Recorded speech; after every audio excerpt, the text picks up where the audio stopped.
Hi hello movie lovers, welcome to MB creative talks. ఈరోజు మనం మాట్లాడుకోబోయే movie review వచ్చేసి Jack. So ఈ movie review గురించి మాట్లాడుకునే ముందు నా వీడియోని లైక్ చేయండి, షేర్ చేయండి అండ్ నా ఛానల్ని సబ్స్క్రైబ్ చేయడం మాత్రం మర్చిపోకండి.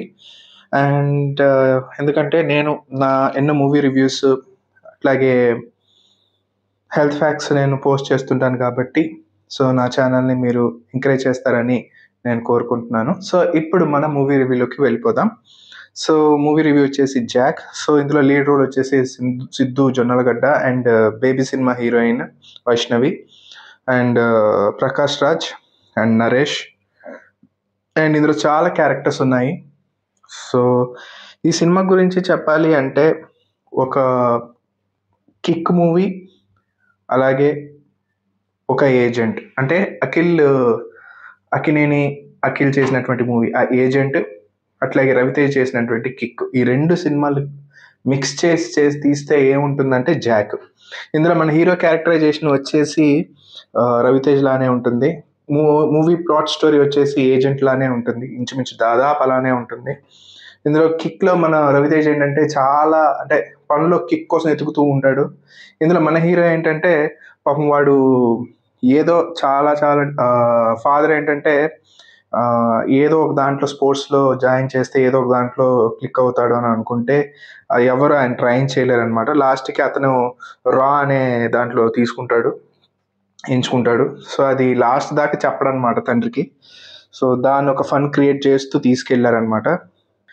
సో ఇందులో ఏంటంటే అఖిల్ అక్కినేని సినిమా ఏముంది అని అంటే, మన అఖిల్ అక్కినేని అందులో ఏజెంట్లో ఏంటి రాలో జాయిన్ అవ్వాలి, ఇది అవ్వాలి అనుకుంటాడు. వీడు కూడా అంతే, అందులో ఏం లేదు, పెద్ద స్టోరీ ఏం లేదు. అండ్ ఇందులో హీరోయిన్ వచ్చేసి ఒక డిటెక్టివ్ అనమాట. పాపం తండ్రి ఏంటంటే మన రవితేజ సినిమాలో కిక్లో ఫాదర్ ఏంటి రవితేజ పాపం వాడు ఏం చేస్తున్నాడు ఏంటో తెలుసుకోవాలనుకుంటాడు కదా. సో ఇందులో ఫాదర్ ఏమొచ్చేసి నరేష్ ఏంటంటే సిద్ధు ఏం చేస్తున్నాడు, అసలు ఏంటి వీడి కొడుకు ఏం చేస్తున్నాడు అని తెలుసుకోవడానికి ఒక డిటెక్టివ్ ఏజెన్సీ దగ్గరికి వెళ్తాడు. అందులో డిటెక్టివ్ ఏజెన్సీ బ్రహ్మాజీ యొక్క కూతురే ఈ మన హీరోయిన్ అనమాట. సో హీరోని ఫాలో అవడం, సో ఇవన్నీ కథ అంతా ఉంటుంది అనమాట.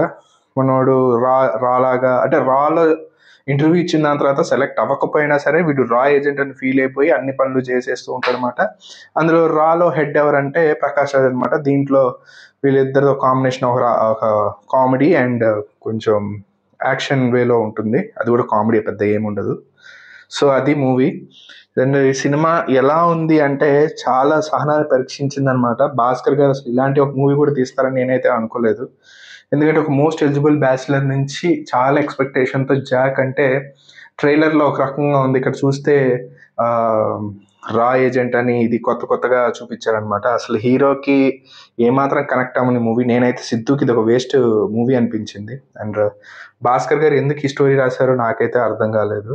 సో నేనైతే అసలు ఎప్పుడెప్పుడు వచ్చేద్దామా అన్నట్టు అనిపించింది. అండ్ సాంగ్స్ అయితే అవి చాలా యావరేజ్లో బిలో యావరేజ్ సాంగ్స్ ఏవో ఉన్నాయి అంతే, పెట్టాలి అన్నట్టు పెట్టారు తప్పితే అంతగా దీనికి అసలు ఈ మూవీకిను ఆ సాంగ్స్కి సంబంధం అసలు ఎందుకు పెట్టారో కూడా నాకు అర్థం కాలేదు. చాలా చిరాకు వచ్చేసింది, విరక్తి వచ్చింది సినిమా చూస్తున్నంతసేపు. And Siddhu Jonnalagadda performance as it is మన అదే సర్కాస్టిక్ కామెడీ ఉంటుంది. అండ్ హీరోయిన్ వైష్ణవి కూడా కొంచెం కొత్తగా ఏదో ఒక క్యారెక్టర్ ఇచ్చారు, అంతే డిటెక్టివ్ అన్నట్టు ఇచ్చారు. సో అంతే. ఇందులో ఏంటంటే అసలు రియలిస్టిక్ మూవీలా ఉండనే ఉండదు అసలు ఈ సినిమా. ఇందులో నాకు నవ్వొచ్చే సన్నివేశం ఏంటంటే ఇందులో చైల్డ్హుడ్ కూడా చాలా రియలిస్టిక్గా అనిపించదు. అందులో మదర్ చనిపోయినప్పుడు కూడా బండి మీద వెళ్తూ సడన్గా రోడ్డు కింద పడిపోయిన దాని తర్వాత మదర్ అయితే చనిపోతుంది కానీ కొడుకు చనిపోడు అంట. అదేంటో నాకు అర్థం కాలేదు. అంటే రోడ్ అంతా గీసుకుపోయిన దాని తర్వాత తలకి దెబ్బ తగలదా కొడుక్కి? హెల్మెట్ లేదు కొడుక్కి, దెబ్బ తగలదా? నాకు అదే చాలా చాలా ఫన్నీ అనిపించింది. అసలు రియలిస్టిక్గానే లేదు. ఇందులో దరిద్రం ఏంటంటే ఈడు రా అనే విషయం వీళ్ళ ఫాదర్ వరకు కూడా తెలియదు. అది ఈ సినిమా. సహనాన్ని మించిన కామెడీ, సహనాన్ని మించిన చాలా అసలు నాకు చాలా చిరాకు అనిపించింది ఈ సినిమా. అండ్ ఈ సినిమా గురించి రివ్యూ ఏంటంటే నేను చూశాను కాబట్టి చెప్పాలి కాబట్టి చెప్తున్నాను. ఒక యూజ్లెస్ మూవీ, ఇది ఒక యూజ్లెస్ రివ్యూ అని కూడా మీరు అనుకోవచ్చు. అండ్ ఈ మూవీ రివ్యూ ఇవ్వడం కూడా వేస్ట్. ఎందుకంటే ఈ సినిమా అసలు వాళ్ళు కష్టపడ్డారు అనే తప్పితే ఈ స్టోరీ తీసుకోవడం కూడా వేస్ట్ అని నాకు అనిపించింది. Waste movie. నా దృష్టిలో ఇది ఒక పక్కా వేస్ట్ మూవీ అని మాత్రం నేను చెప్పగలను. అండ్ సో ఈ మూవీ ఎవరైనా చూడొచ్చు అంటే, మీకు ఏ మూవీ అయినా లేదు, ఏదో ఖాళీగా ఉంది అనుకుంటే ఒకవేళ మీ థియేటర్లో ఆడితే వెళ్ళి చూసిరండి అంతే. సో ఇందులో అభ్యంతరమైన సన్నివేశాలు ఏముండవు, ఏమీ లేదు. జస్ట్ ఏదో టైం పాస్ మూవీ అంతే. ఇంకా అంతకుమించి ఇంకేం లేదు సినిమా. సో వెళ్ళాలనుకుంటే వెళ్ళొచ్చు, లేకపోతే లేదు. సో రివ్యూ కూడా వేయడం వేస్ట్. ఇది ఒక ఫ్లాప్లో ఫ్లాప్ అని నేను చెప్తాను. భాస్కర్ గారి మూవీస్లో ఇది ఒక పెద్ద ఫ్లాప్ మూవీ ఇది. సో ఇది నా జనరల్ రివ్యూ. నేను ఏదైతే మూవీలో చూశానో, నాకు ఏదైతే అనిపించిందో జనరల్గా నేను చెప్పాల్సింది చాలా జెన్యున్ రివ్యూ ఇచ్చాను. సో ఇది నా జెన్యున్ రివ్యూ.